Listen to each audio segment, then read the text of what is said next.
তো ফাইনালি আমি বাড়ি ফিরেছি ওডিসি দেখে এবং এখানে আমি বড় করে একটা রিভিউ করতে চলেছি। তো কেমন হলো সিনেমাটা? ওকে, প্রথমেই এই সিনেমার পজিটিভ দিয়ে আমি শুরু করতে চাই যে সিনেমাটার ভিজুয়াল কোয়ালিটি, নোলানের সিনেমা, ঠিক আছে, তার ভিজুয়াল কোয়ালিটি দুর্ধর্ষ। সিনেমাটা একটা এপিক ফ্যান্টাসি এবং সেটাকে কিন্তু সেই এপিক ব্যাপারটা কিন্তু প্রত্যেকটা স্কেলের মধ্যে, প্রত্যেকটা শটের মধ্যে, প্রত্যেকটা ফ্রেমিংয়ের মধ্যে কিন্তু বুঝতে পারা কিন্তু যায়। কিন্তু নোলানের সিনেমাটোগ্রাফিতে একটা জিনিস প্রত্যেকবারই কোথাও না কোথাও গিয়ে ল্যাক করে, সেটা হচ্ছে গিয়ে অ্যাকশনের দৃশ্য যখন সে শ্যুট করছে তার মধ্যে স্টাইলাইজেশনের অভাব থাকে। সে একটা রিয়েলিজম নিয়ে চলে, সেই রিয়েলিজমটার জন্য কিন্তু কোথাও গিয়ে জিনিসটা খুব একটা এক্সাইটিং হতে হতে গিয়েও কিন্তু হয় না। কিন্তু তা বাদ দিয়ে সিনেমাটাকে অত্যন্ত গর্জিয়াস দেখতে এবং কিছু কিছু দৃশ্য, কিছু কিছু গল্পের কিছু কিছু জায়গা যেগুলো নিয়ে খুব অ্যান্টিসিপেশন ছিল যে এগুলোকে দেখাবে কীরকমভাবে। সাইক্লপসের যে পার্টটা সেটা কীরমভাবে দেখাবে, কারণ নোলান তো ভিজুয়াল এফেক্টস ইউজ করতে চায় না। তো সাইক্লপসটাকে দেখে অ্যাকচুয়ালি তো মনে হয় যে না ভাই, রিয়েলি কোনো সাইক্লপস দিয়ে হয়তো শুটিং করা হয়তো হচ্ছে, যেটা পসিবল নয়। তো look wise, visual quality wise সিনেমাটা একটা ম্যাগনাম অপাস, ঠিক আছে, এবং খুব বিউটিফুল ফ্রেমিং রয়েছে, বিউটিফুল ফ্রেমস রয়েছে। সিনেমাটোগ্রাফি আর এই ভিজুয়াল কোয়ালিটি বাদ দিয়ে আমরা মেন গল্পের মধ্যে ঢোকার আগে একটু পারফরমেন্স নিয়ে কথা বলে নেব।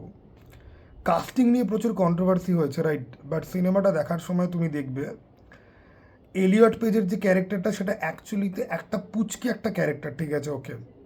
ওটা নিয়ে যে এত কন্ট্রোভার্সি হলো, এত কন্ট্রোভার্সির দরকার ছিল না। আর ওই হেলেনের ব্যাপারে অমর তো আমার পডকাস্টে যা বলেছিল তার থেকেও অ্যাকচুয়ালি কম রয়েছে, ঠিক আছে, just few glimpses here and there, ওকে।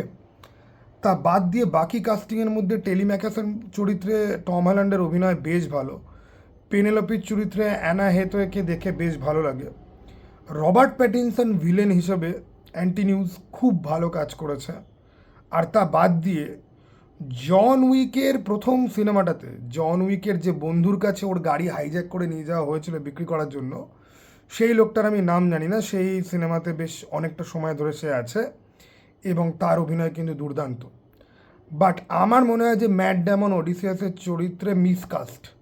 এথেনার চরিত্রে এমজেকে, এমজে কি বলছি, মানে টম হল্যান্ডের যে গার্লফ্রেন্ড, নামটা খেয়াল পড়ছে এই মুহূর্তে, ওকে কিন্তু বেশ ভালোই কিন্তু লাগে, ঠিক আছে, যদিও এই পার্টটা খারাপ দিকের মধ্যে আসবে, আমি পরে বলছি কেন, ঠিক আছে।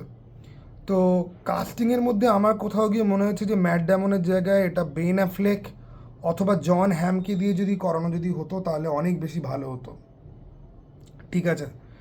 কারণ ম্যাট ডেমন ওডিসিয়াসের গ্রিফ বা ট্র্যাজেডি বা রিপেন্ট, রিগ্রেট, ওই সাইডগুলো আনতে তো পেরেছে, কিন্তু হিরোইক ব্যাপারটা কম। এমনিতে ওডিসিয়াস খুব ধূর্ত একটা ক্যারেক্টার ছিল, কিন্তু সে লাইফে যে স্ট্রাগলের মধ্যে দিয়ে যাচ্ছে সেটার মধ্যে কোথাও একটা হিরোইক একটা গল্প ছিল, সেই হিরোইক ব্যাপারটা কিন্তু ম্যাট ডেমনের মধ্যে কিন্তু নেই। কিন্তু আর তার অভিনয় দেখেও মনে হবে যে সে জ্যাসন বর্ন মার্কা অভিনয়ই সে করছে, ঠিক আছে, ওকে। তো সেটা হচ্ছে কি একটা ব্যাপার। তা বাদ দিয়ে অন্যান্য সমস্ত কাস্টিংয়ের মধ্যে প্রচুর পরিচিত লোকজন রয়েছে এবং তারা প্রত্যেকেই ভালো কাজ করে এবং বাকি সিনেমাটা তোমার মোটামুটি ঠিকঠাকই চলে, মানে অভিনয়ের দিক থেকে আমি যদি বলি। এবারে আমি আসবো হচ্ছে কি যে গল্পে, যেখানে প্রচুর জায়গা নিয়ে কিন্তু কন্ট্রোভার্সি হবে। আমি পড়েছি গ্যারেথ হিন্ডস বলে একজন রাইটারের গ্রাফিক নভেল, যে হোমারের মহাকাব্যের ওপর বেস করেই গ্রাফিক নভেলটা কিন্তু সে লিখেছিল 2010-11 সাল নাগাদ। এবং তার মধ্যে প্রচুর জিনিস রয়েছে যেগুলো ক্লাসিক্যাল অডিসিতেও কিন্তু রয়েছে, যেগুলো এই সিনেমার মধ্যে নেই। যখন অডিসিয়াস আর তার লোকেরা প্রথমবার যখন তারা ইথিকার উদ্দেশ্যে যাত্রা যখন করছে, একটা গ্রাম এরকম পড়বে যেখানে একটা ব্যারেন ফ্রুট রয়েছে যেটা খেয়ে লোকজন নিজের নিজের অতীত, নিজের বাড়িঘর, ফ্যামিলিকে কিন্তু ভুলে যায়। এটা দেখানো হয়নি। অডিসিয়াসের যে বাবা, তিনি কিন্তু বেঁচে ছিলেন অডিসিয়াস ফিরে আসা অবধি। অডিসিয়াসের বাবা মেন রাজপ্রাসাদে থাকতেন না, অন্য একটা খামারের মাথায় উনি একা থাকতেন, যেহেতু ফিরছে না অডিসিয়াস, ওই জন্য ওই ক্যারেক্টারটাকে পুরোপুরি স্কিপই করে দেওয়া হয়েছে, ক্যারেক্টারটা নেই। ক্লাইম্যাক্সে তোমরা প্রত্যেকেই জানো যে অডিসিয়াস যখন ফেরত আসবে একটা চ্যালেঞ্জ এবং সমস্ত যারা ওর রাজভবন দখল করে রয়েছে ওর বউকে বিয়ে করার আশায়, তাদের সাথে একটা ব্যাটেলের সিকোয়েন্স আছে। অরিজিনাল গল্পে কিন্তু তারপরেও আরও কিছু জিনিসপত্র কিন্তু রয়েছে, সেগুলো কি আমি এখানে স্পয়েল করতে চাই না, ফিল্মের মধ্যেও নেই তাই আমি বলছি না। সেগুলো কিন্তু ফিল্মের মধ্যেও দেখানো কিন্তু হয়নি। ফিল্মের ক্লাইম্যাক্স কিন্তু ওই ফাইনাল ব্যাটেল সিকোয়েন্সের পরেই কিন্তু শেষ হয়ে গেছে। তো এরকম একটা জায়গা ছিল যেখানে ঠাকুরদা, বাবা এবং ছেলে, মানে টেলিমেকাস, অডিসিয়াস আর অডিসিয়াসের বাবা, তিনজনে একসঙ্গে ওই ক্লাইম্যাক্টিক ব্যাটেলটার পরেও আরেকটা জায়গা ছিল যেখানে এথেনা এসে ওকে মনে করিয়ে দেবে যে তুমি কি কথা দিয়েছো সেটা করো, এই যুদ্ধ না করে। এবং কেন যারা পেনিলোপিকে বিয়ে করতে চেয়েছে তাদের সাথে ডাইরেক্ট ক্ল্যাশে কেন যাওয়া হচ্ছিল না, কারণ যে ভাই এদেরকে যদি মেরে ফেলি তো এদের বংশের লোকজন না প্রতিশোধ নিতে আসবে। তো এটা নিয়ে একটা কিন্তু পোর্শন কিন্তু রয়েছে, আমার গ্রাফিক নভেলটার মধ্যেও ছিল, মেন গল্পের মধ্যেও ছিল, সেটা কিন্তু সিনেমার মধ্যে দেখানো কিন্তু হয়নি, যেটা নিয়ে কিন্তু ভাই কন্ট্রোভার্সি হওয়ার চান্সেস কিন্তু প্রচুর। দেন আরও প্রচুর জিনিসপত্রকে চেঞ্জ করা হয়েছে, মডিফাই করা হয়েছে। ওডিসিয়াস কীভাবে অ্যাকচুয়ালি ফেরত এসছিল সেই গল্পের মধ্যেও কিন্তু চেঞ্জ আছে। ক্যালিপসোর আইল্যান্ড থেকে বেরোনোর পরে ওডিসিয়াস যখন সমুদ্রে ভাসছে তখন পসাইডেন তাকে দেখতে পেয়ে তাকে আরও বেশি ঝামেলার মধ্যে ফেলে এবং সে অন্য একটা দ্বীপে গিয়ে ওঠে ইথিকার পরিবর্তে। সেই দ্বীপে সে তার গল্প বলে, সেখানে একটা কন্টেস্টের একটা সিকোয়েন্স আছে যেখানে সবাই তাকে বুড়ো লোক বলে কাইন্ড অফ অবজ্ঞা করছিল, সেখানে সে তার গায়ের জোর শক্তি প্রদর্শন করে এবং তারপরে সে নিজের পরিচয় দিয়ে তার সাথে এখনও অবধি কী কী হয়েছে বলে, এবং সেখান থেকে সে ইথিকাতে আসে। এবং ইথিকাতে আসার পরে তার কিছু লয়াল লোকজন যারা বয়স্ক হয়ে গেছে, যারা ট্রয়ের যুদ্ধে তার সঙ্গে ছিল, তাদেরকে নিয়ে গ্রুপ বাঁধে এবং তারপরে রাজপ্রাসাদে কিন্তু যায়। এখানে এই জিনিসটা ফলো করা হয়নি, ঠিক আছে, এই জায়গাটাকেই পুরোপুরি অমিট করে দেওয়া হয়েছে। ক্যালিপসোর ওখান থেকে বেরিয়ে ডিরেক্ট সে এখানে সে আসে, যেটা কিন্তু ফিকশনের সাথে মানে যা রয়েছে লেখা তার সাথে কিন্তু যায় না। দেন আরও একটা জিনিস যেটা আমার একটুখানি অদ্ভুতই লাগলো, সেটা হচ্ছে গিয়ে যে ভাই এই যে ক্যালিপসো, ও যে ওর সাথে দ্বীপে যে এতদিন যে ছিল, ক্যালিপসোর কিন্তু ওকে ছাড়ার কোনো রকম মনোভাব ছিল না। ভগবানরা আলোচনা করে, ইথিনা ক্যাটালিস্টের মতো কাজ করে, ভগবানরা যখন ফাইনালি ডিসাইড করে যে আমরা ওকে এবার বাড়ি পৌঁছাবো, ওর ওপর থেকে আমরা ঝামেলা জঞ্জাট সরিয়ে নেব, তখন হারমিস এসে কিন্তু ক্যালিপসোকে বলেছিল যে ভাই ওকে এবার ছেড়ে দাও। এসব কিছুই হয় না। অ্যাকচুয়ালি ইলিয়াড আর অডিসি দুটোতেই ভগবানদের কিন্তু সেন্ট্রাল ক্যারেক্টার যারা নিজেদের মধ্যে কথা বলছে এবং ডিসাইড করছে এবং তারা অ্যাপিয়ার করছে, তারা ডিসগাইজ নিয়ে আসছে, তারা ডিরেক্টলি ওডিসিয়াস আর টেলিমেকাসকে হেল্প করছে, এগুলো কিন্তু দেখানো হয়েছিল। এগুলো কিন্তু ফ্যান্টাসি এলিমেন্ট যেগুলো এই সিনেমার মধ্যে কিন্তু নেই, ঠিক আছে। এইবারে এরকম আরও প্রচুর জিনিস রয়েছে যেগুলো চেঞ্জেস করা হয়েছে, যেরকম 3 বছর বাদে জানতে পারা গেছিল যে পেনেলোপি অ্যাকচুয়ালি রোজ রাত্রিবেলা উল বোনার পরে সেগুলোকে খুলে দিত এবং ওকে বিয়ে করবে বলে ওর যতগুলো পানি প্রার্থী রয়েছে তারা প্রত্যেকটা জানতে পেরে গেছিলো। এখানে দেখাচ্ছে যে শুধুমাত্র অ্যান্টিনিউল জানে এবং অ্যান্টিনিউল জানার পরে বাকিদেরকে বলেনি, ও ওটা দিয়ে কাইন্ড অফ পেনেলোপিকে ব্ল্যাকমেল করছিল। পেনেলোপির যত মেড সার্ভেন্ট রয়েছে তার মধ্যে অনেকগুলো মেড সার্ভেন্ট যারা কিন্তু বিশ্বাসঘাতকতা করে ফেলেছিল, তারা এই পানি প্রার্থীদের সাথে তাদের ইলিসিট রিলেশনশিপ রয়েছে, হ্যান ত্যান, এগুলোও কিন্তু দেখানো হয়নি। শুধুমাত্র একজন যার সাথে অ্যান্টনিউসের বন্ধুত্ব, শুধুমাত্র ওই পার্লের ওই হিরোইনটা, ঠিক আছে, ওকে, তাকে শুধুমাত্র কিন্তু দেখানো হয়েছে। দেন অডিসিয়াস ফেরত চলে আসার পরে ওর পায়ের স্কার্টটা, ওকে ছোটোবেলা থেকে যেই মহিলা কোলে পিঠে করে মানুষ করেছে, ঠিক আছে, সেই মহিলা কি করে খুঁজে পাবে, এসবের কিন্তু সুন্দর সুন্দর গল্প রয়েছে, ছোট্ট ছোট্ট।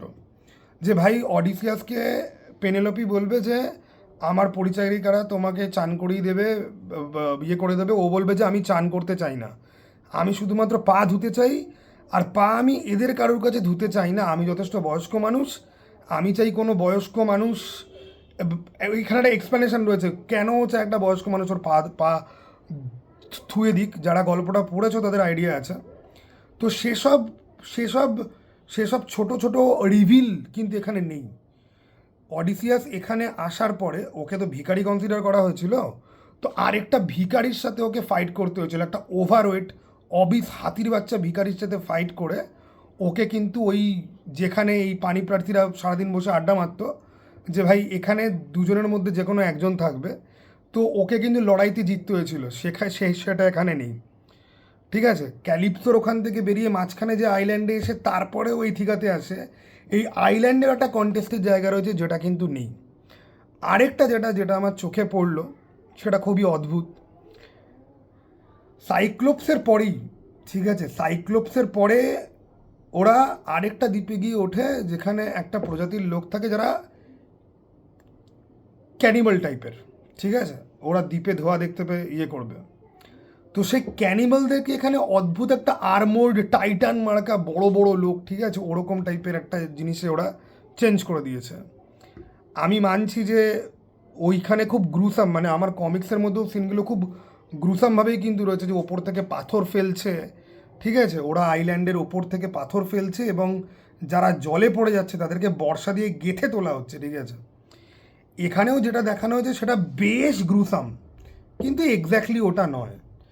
আর ওরা যখন ওই একটা ঘূর্ণি জলপ্রপাতের মতো সমুদ্রের মাঝখানে আটকে যাবে, ঠিক আছে, যে ওখানে ওরা চুজ করবে কোন পাত দিয়ে যাবে, ওখান থেকে টেন্টাকেলস মার্কে একটা প্রাণীর আছে, ছাইলা বোধহয় নাম, ঠিক আছে, ওই জায়গাটার মধ্যেও কিন্তু ওই জায়গাটা কীরকম অদ্ভুতভাবে করা, ঠিক আছে, ওই জায়গাটা মানে আমি যা পড়েছি সেরকমভাবে নয়, ওকে।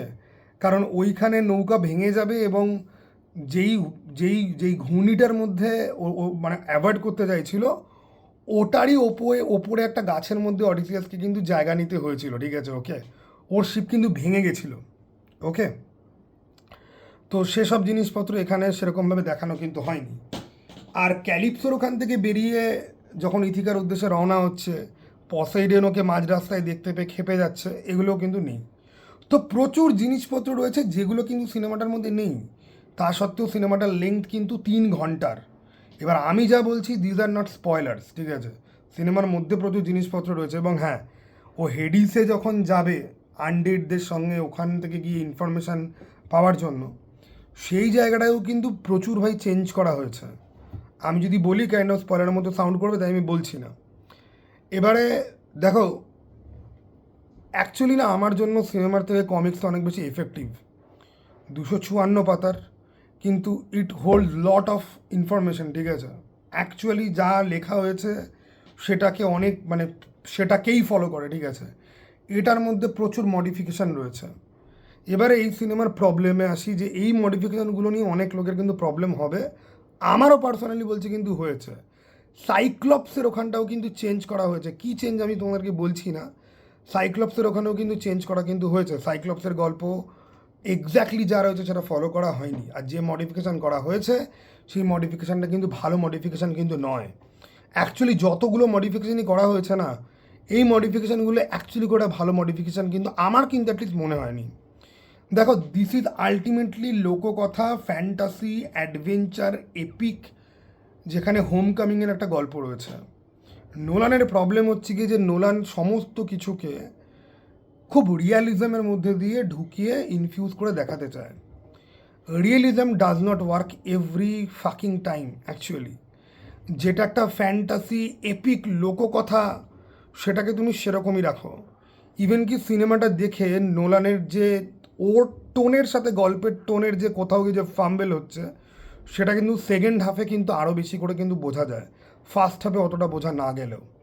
আর গডসদেরকে এরকমভাবে কাটছাট করে তার পরিবর্তে ট্রয়ের যুদ্ধ কী করে ওর মনের মধ্যে গিল্ট তৈরি করেছে সেটা দেখানোর যে সিদ্ধান্ত, সেটাকে আমি কোথাও না কোথাও গিয়ে রিয়েলিজমের ফ্যাক্টের দিক থেকে যদি বলি তাহলে ঠিক আছে, একদম ওকে।